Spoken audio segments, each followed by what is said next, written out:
All right, so equities rebounded today.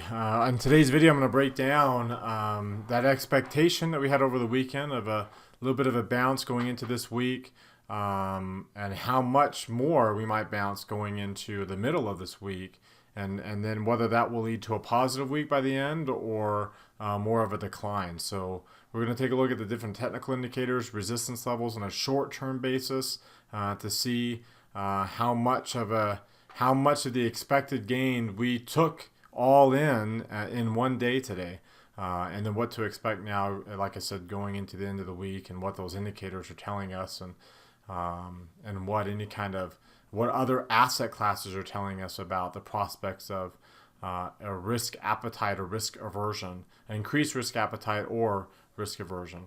And then we'll take a look at our trade idea of the day in the stock that had been very bullish for a good chunk of this rally, been one of the COVID winners, but seems to be kind of changing its direction a little bit. We'll talk about how to trade that. So let's go ahead and get started.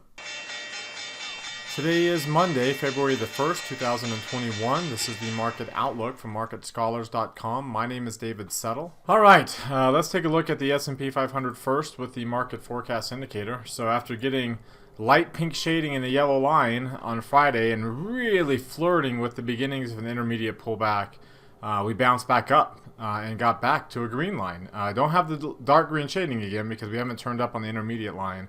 And the short-term sentiment really didn't improve. As bullish as today was, that kind of shows how bearish his last few days were. The last week, the two of those last 3 days in the last week, and then the drop, that long upper shadow on Thursday in between. So we're definitely not out of the woods yet. In fact, we talked about on Friday the idea that early this week we could bounce up, but probably not going to get a higher near-term high. We'll probably end up getting a lower near-term high than that because we dropped so much here down to this low. I still expect that to be the case. I expect we'll probably get another day or two of up, and then probably by the end of this week, we'll start to make our way back down to the downside. We'll see. But that's kind of how the charts are looking like here. You can see the Dow didn't really improve very much. In fact, it hardly improved at all. Its intermediate line is now showing dark pink shading and still a yellow line, but I mean, we had a red line yesterday, so that's how close we are to a red line. Then you look at your NASDAQ 100 here, and you see that's the main driver. In fact, we closed above the high-low day. In fact, remember on Friday it didn't have nearly as bearish. It had just barely gotten light pink shade in the yellow line, kind of like the S&P got over here. That's what the NASDAQ got on Friday. So it's a lot more bullish as a result of that. So. And then finally the Russell 2000 also didn't even get a yellow line. So you can see the degrees of bearishness. It was mainly the Dow type stocks and the S&P, whereas the NASDAQ and the Russell remained relatively bullish, which is why there was a good chance that we'd start this week as bullish as we did. I wouldn't expect now that this is the beginning of a new intermediate run, because number one, we haven't had a pullback yet, and number two, we've already been on a run. The Russell 2000, remember, it started this intermediate run all the way back in October. So it's been going on now, this would be 4 months. That's a very mature. It doesn't mean it's the end of the rally, because we can go 5, we can go 6 for all we know. But we do know once you get to 3, you have a very mature intermediate run, because 1 to 3 is your typical time frame there.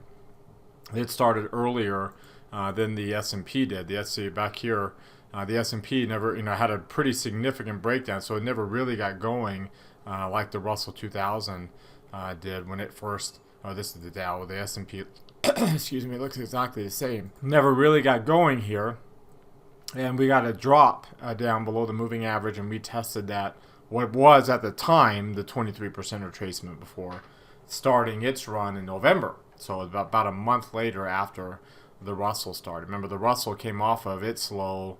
The Halloween was the low point for the S&P. The Russell's low point was the 24th.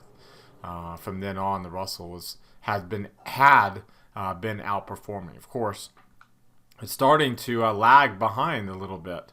If you take a look at the relative strength chart here, and this is the weekly chart, that we had dipped down, but it's starting to make its way back to the upside. Let me go back to a daily chart here.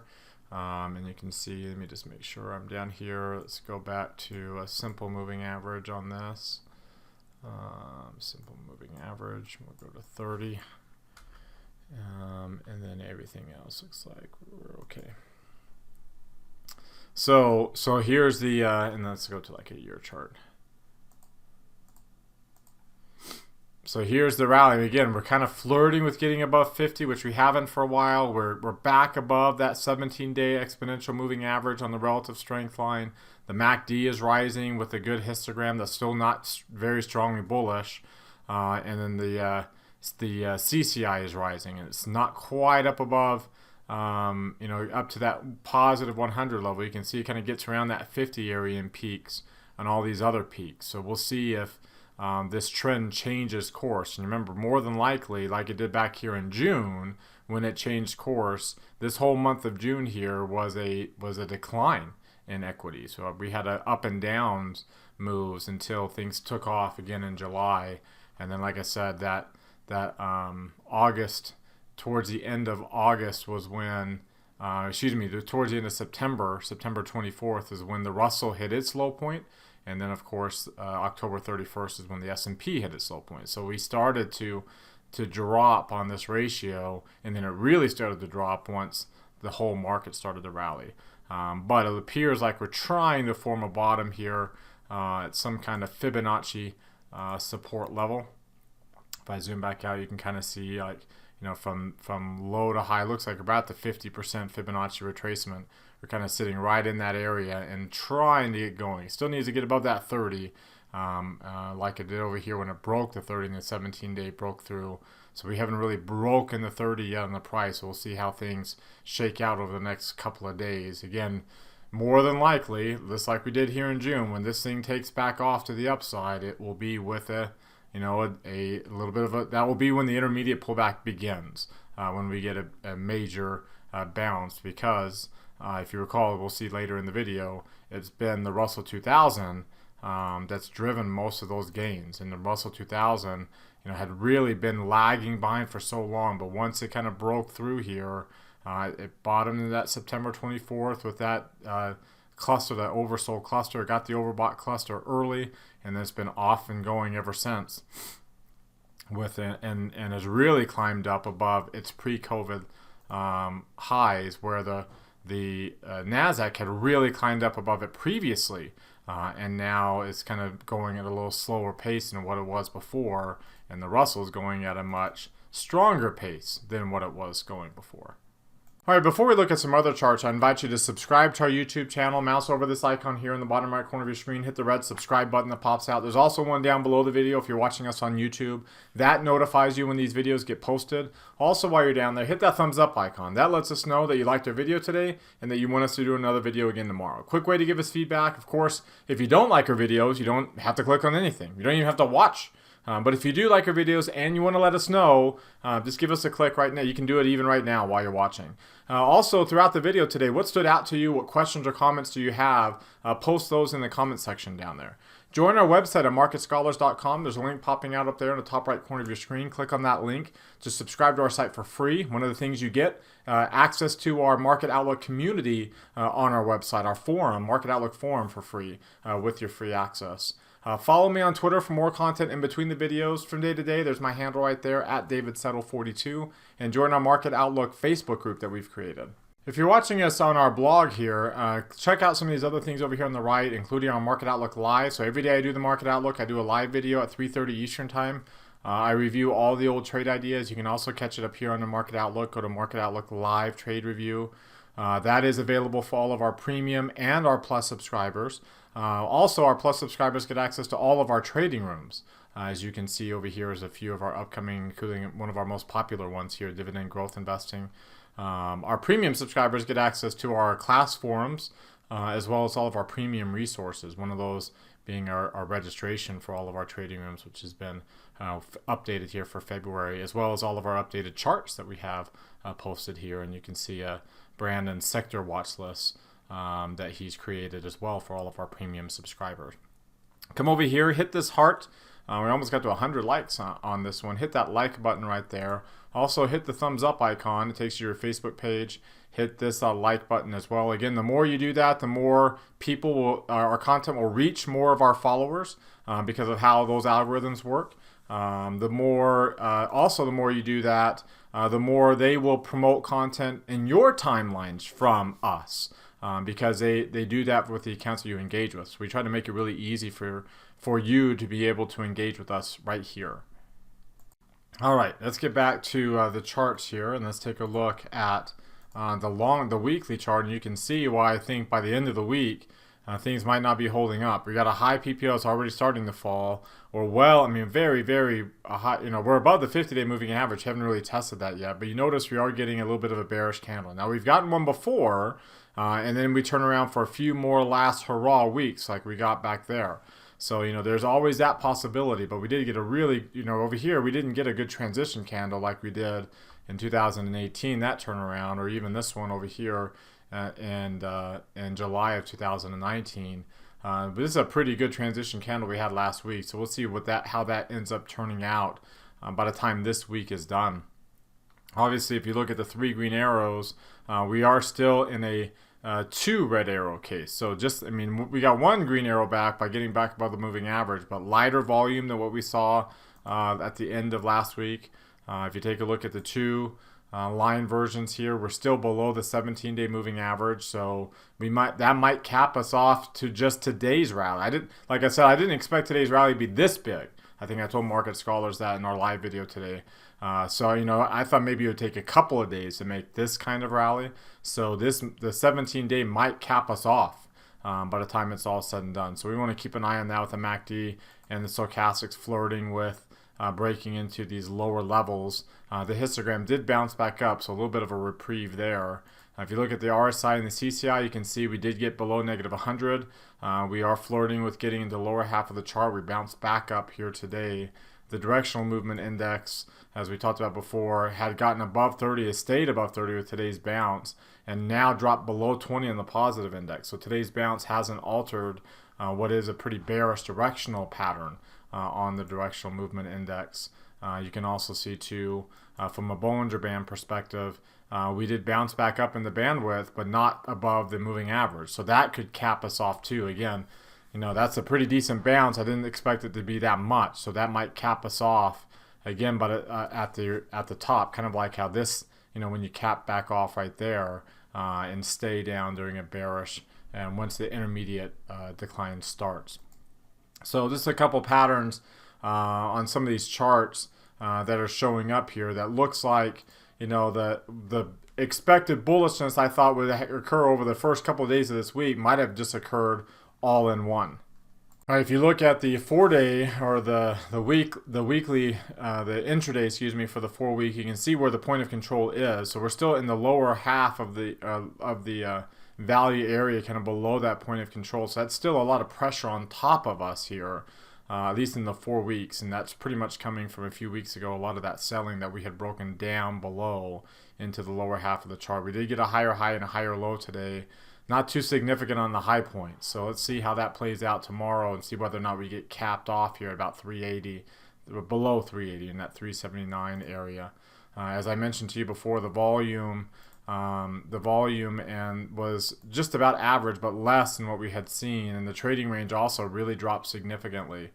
So no significant gap here. The gap, the close 370.07, the low was 370.38. So we only had about a third of a gap, third of a point, because we filled in the gap this morning. So really you're looking at about a 7-point range today with a little bit more than that, so maybe about 7.25 points. So when we look at it here, you're still above the average. The average has risen now. You're still just barely above the average, but smaller than what we had seen over the last little bit. And the volume is really kind of tapered down too. So again, we'll kind of see if we continue up higher. I think our risk is still bigger to the downside than what it is to the upside, because if we continue higher, we're still relatively low with smaller moves. What we did see today too on the VIX was, it dropped back down into the neutral zone. So we're not no intermediate trend starting because we don't have a jump to 105%, but that is definitely something is if we can't break back down below 90, that's, like by tomorrow, then by the end of the week, we would be set up for that a higher probability, not 100% because nothing is, but we'd set up for higher odds of a jump up that high in volatility happening by the time we're done with this week here. And most likely then the true beginnings of this intermediate pullback that we've been, as this mature intermediate run comes to a close. And remember, just because the intermediate run is mature doesn't mean it has to come to a close. Eventually it will, because we oscillate, we go up and down. So eventually it will, but just because we are 3 months along or 4 months along, on the Russell doesn't mean it has to end right now. It seems like though that we are starting to get signs of that happening, and so and it appears we got a lot of signs. In fact, we were on the precipice. But enough, kind of at the precipice of looking at a short-term bounce this week, the beginning of this week, and it looks like that, like I said, might have all truncated into today. And now we'll see if that, that the short-term resistance caps off that bounce today into the end of this week, and then we get the jump in volatility. That's the direction I'm leaning. Doesn't mean it has to happen. Nothing's 100%, nothing's 0% in terms of odds, but I think that's where the odds are taking us. Of course, by the end of the week, if that doesn't happen, then we know we got our mature run will just continue. It's hard to break, but as I mentioned to you before, especially I didn't show the chart, but I showed you the chart on Friday that the trend quality has dropped to 0. So it's hard to break very strong trends. And last week's kind of 2-day move in 3 days with that long upper shadow on Thursday in the middle appears to be enough to at least break the upward trend, even if we haven't necessarily fully started the pullback, and we're just kind of on the cusp of it beginning, like I said, as early as this end of this week. So what do you think? Do you agree with that? Do you disagree? Comment down below, especially if you disagree. Comment down below as to why. What charts or indicators are you looking at that suggest why you're a lot more bearish than I am, or that you're a lot more bullish than I am, that we're potentially starting a new run right now.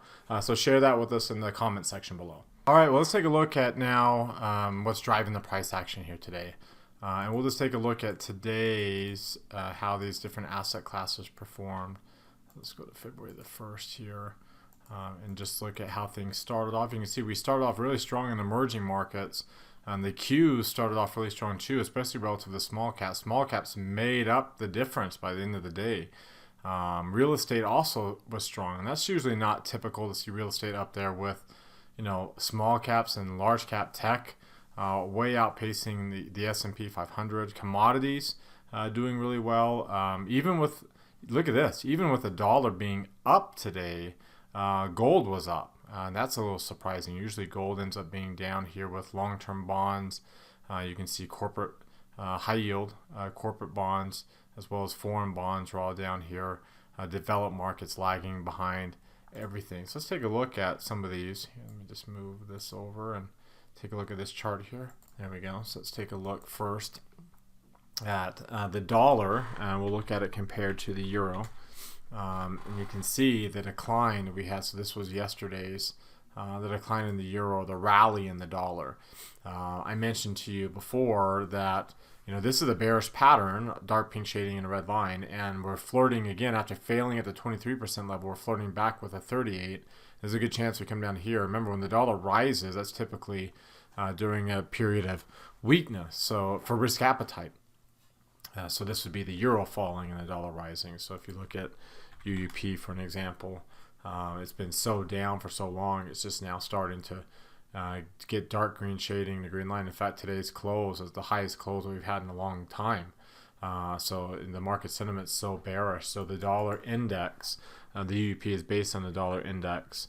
But against the euro, you can see after having been bullish for so long in the euro, it's starting to roll over a little bit. Now, again, I think a worst case scenario, I think we get down here to 118.90. That's a 62% retracement, bottom of the Fibonacci retracement zone, multiple periods here. And when you look at it from a very long term, like a market sentiment type move. So coming off of this low point here, kind of a longer term Fibonacci retracement. So starting with this move and then finishing up here at the top. So this is a little bit longer term. So let's just draw this and we'll, edit. Eventually it'll let me do it. There we go, edit. Then we'll put this orange, the same color as the market sentiment line, because that's, we've got multiple intermediate moves here on this market sentiment run, the higher highs. So the 23% retracement is right at the 50% level. So you'll get a little bit of a, you'll get a little bit of support there around 119.70, maybe touching 118.90, kind of on an intraday or intra-week basis there. Market sentiment's just barely falling below 80 with that intermediate line in the reversal zone. In fact, today, we're only starting. It's barely moving today, but you are flirting with an oversold cluster already, sitting right on that 38%. I still think you got a little bit more left. We'll flirt with in this area right here. And you can see worst case scenario is on the market sentiment basis, we come down to this 117.50. It'll be some really strong support for the dollar in that area. If it were the euro, or resistance for the dollar in that area.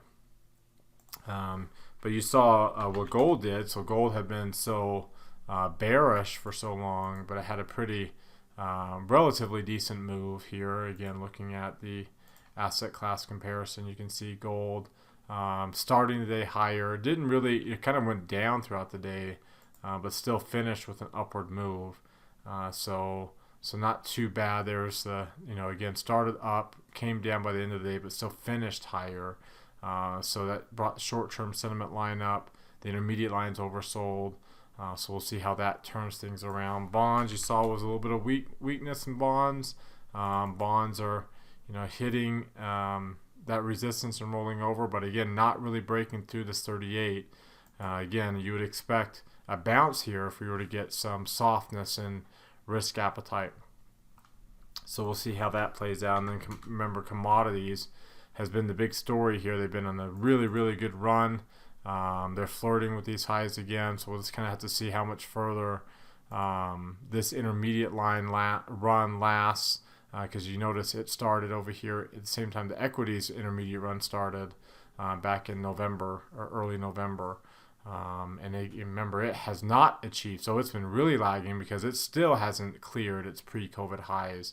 And you remember, for the longest time, IWM hadn't cleared its pre-COVID highs, and it finally caught up there, whereas even the SPY had cleared its pre-COVID highs earlier in the year. So commodities are playing catch-up. As bullish as they look and are, they're still playing catch-up and have a lot of room to catch up on a relative basis compared. In fact, we were looking at this chart in our Q&A session on Saturday morning, not just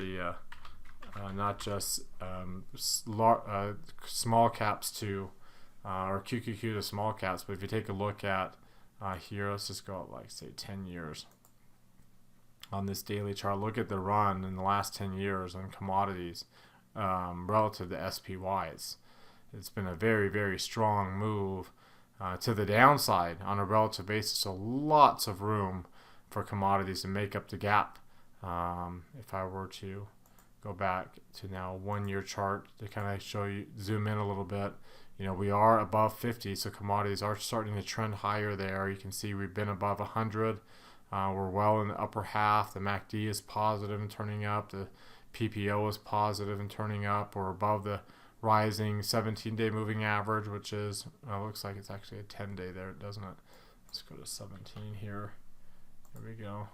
So we're above a rising 17-day, which is above the 30. So we're doing just fine on this relative strength chart. It's looking like commodities will continue to be a pretty decent outperformer relative to equities, and that benefits not just commodities, of course, but most of the emerging markets are correlated to commodities too. And you can see emerging markets are starting to turn higher and staying stronger, and had a little bit of weakness here lately, but you can see on a relative basis there's a lot of ground that emerging markets have to make up, and this little inverse head and shoulders pattern we've turned around, and now we're heading back up, and will, in my opinion, I think we'll continue to head up to the upside.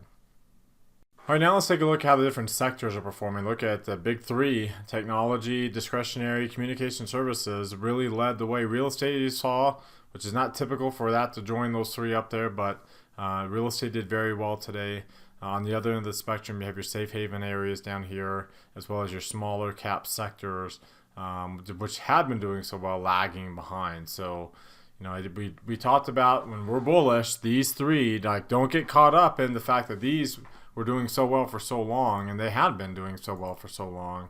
If I go to a 6-month chart, they've got the best returns, right? They're starting to give them back though, because that's the nature of the beast. Really from that, I told you that September 24th, that September 24th low was when the small cap sectors started their outperformance. They have some really, really good gains, but you expect that they'll start to give some of those back as some of these big sectors start to lead their way higher, and your safe haven sectors lagging, especially these interest rate sensitive sectors.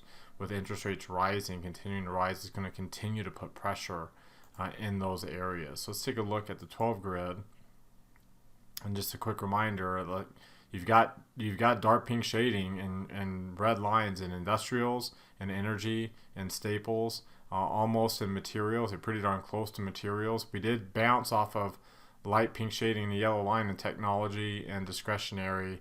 We had light pink shading and red line, but the same concept in communication services.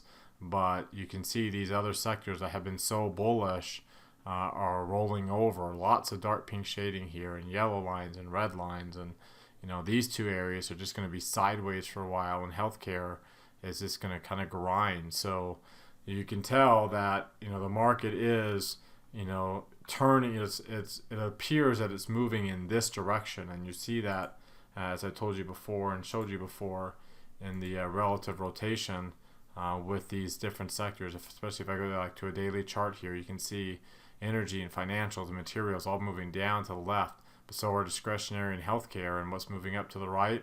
Technology and just communication services, because they've been laggards.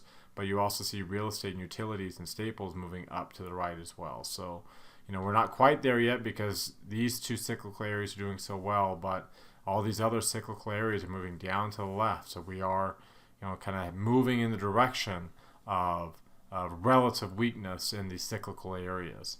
All right, so for our trade idea of the day, I wanted to take a look at a stock that's in this kind of retail area that had been bullish for a while. In fact, we had a really good trend trade on this after coming off of that bullish cluster there. We rode that up for quite a while through multiple rolls to new strikes. But then it's been pretty sideways ever since. When we closed out of it, it's been sideways since. And now it looks like it's starting a new period of kind of rolling over. Like we had pulled back. We pulled back to the 23% retracement.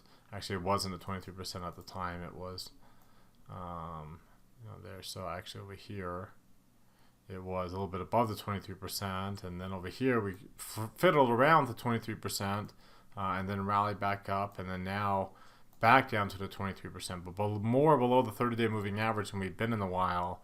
Intermediate line breaking below the market sentiment. Short-term sentiment dropping to its lowest levels all year. Pretty much all the way since back here, and you can see now. Granted, I'm not expecting a COVID low point, but that really strong short-term sentiment led to a more bearish move than what we've seen. If you take a look at like the two-line versions of the MACD and the stochastics, you can also see that the 8 days really dropping really rapidly as we've been below the 17-day and are well below it. The histograms dropping sharply. The 17 days about to cross below the 30. You look at the DMI. The bullish index is dropping to a low level, even if the negative isn't quite up above 30 yet. You look at the Ichimoku trend here, and you can see, we had been in the bullish move. We're not anymore. We've broken that. We're flirting with breaking through the cloud as the cloud's gotten really skinny in this area. In fact, we're about to flip here. We're kind of in this kind of crossover point. The The red line has also dropped below the price, which is a bearish kind of breakdown to the downside. We've broken down to the lower quartile of the Bollinger bandwidth, flirting with the point of control at this point here. Not a whole lot of support below that, however. And then finally, the RSI and the CCI, you can see breaking down below negative 200 and below 40. So bearish breakdowns on both those indicators. So needless to say, it looks like we're kind of breaking down below this 50-day moving average here. There we go, breaking down below the 50-day moving average, and look like we're making our way towards that 200-day moving average, at least with the falling PPO. So with that said, what we did today is we sold the 145 call, bought the 150 for March expiration. So it's a bear call spread. What we're looking for is for it to stay below 145. And then we'll try to make for about a normal position size, because we just barely had earnings, about $400 of risk, which means out of that $1,000 that we've position sized for maximum loss, we want to try to take only $435 loss. But if we can get half of this $435 quickly, especially since we're so far out, if I can get in the next 26 days, if I can get half of that gain quickly, then we'll take it, because these moves to the downside don't last nearly as long as the moves to the up. They don't grind their way to the downside like the moves to the upside do. So we're going to keep our eyes and see if we get out of this relatively early. But again, just selling the call at 145, buying the 150 call for protection in case it just takes off to the upside, so it caps my losses at a level where I'm willing to lose. I wouldn't like to. I'd like to only lose $400, but if I need to, I'm willing to lose up to that amount if things go haywire to the upside. All right, well, that does it for today. You've heard from me now. Now I want to hear from you. Use that link that takes you to our Market Outlook forums. Remember, that's included as for in your free subscriptions. You get access to that forum. Post any new threads, reply to anybody else's threads. Let's talk about what we covered in the Market Outlook tonight, and let's keep this conversation going in between videos. As always, thank you very much for watching. Remember to click on the thumbs up icon to like our videos today. Remember to subscribe to our YouTube channel and comment on our video down below. Have a great rest of your Monday night, everybody, and we'll see you all next time.